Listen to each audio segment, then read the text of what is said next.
मशा धुआं पाई जलीगला चारि बखरा घर बालेश्वर सिमुलिया थाना बंगालपुर पंचायत इसाण गांव में अग्निकांड घटी गतकाली विलंबित राति गांवर धीरेन मल्लिकों घरे हठात निआं लगी जाइतिला।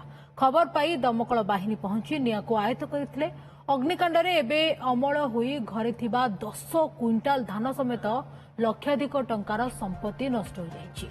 गुहाଳରେ ମଶାଙ୍କ ପାଇଁ ଦିଆଯାଇଥିବା ଧୂଆଁରୁ ଅଗ୍ନିକାଣ୍ଡ ଘଟିଥିବା ଅନୁମାନ କରାଯାଉଛି। ମଶା ଧୂଆଁ ପାଇଁ ଜଳିଯାଇଛି 4 ବଖରା ଘର। ବାଲେଶ୍ୱର ସିମୁଳିଆ ଥାନା ବଙ୍ଗାଳପୁର ପଞ୍ଚାୟତ ଇସାଣ ଗାଁରେ ଘଟିଛି ଏଭଳି ଅଗ୍ନିକାଣ୍ଡ। ଗତକାଲି ବିଳମ୍ବିତ ରାତିରେ ଗାଁର ଧୀରେନ ମଲ୍ଲିକଙ୍କ ଘରେ ହଠାତ୍ ନିଆଁ ଲାଗିଯାଇଥିଲା। खबर पाई दमकल बाहिनी पहुंची निआं को आयत्त करथिले। अग्निकांड रे एबे अमल होई घरे थिबा 10 क्विंटाल धान समेत लक्षाधिक टंकार संपत्ति नष्ट हो जाइछि। गुहाଳରେ मशाଙ୍କ ପାଇଁ ଦିଆଯାଇଥିବା ଧୂଆଁରୁ ଅଗ୍ନିକାଣ୍ଡ ଘଟିଥିବା ଅନୁମାନ କରାଯାଉଛି। हाँ कल राति 11टा पाखापाखि आम खबर पाई गलु बंगालपुर पंचायत ईशाण गाँव में पहुंचला बिल मझिर जन घरटा आदिवासी लोक घर कटला रही पाखु गाड़ी गलानी आम पंपटा टेकी नहीं पोखरी गोटे पकईकि निआं लिभेलु।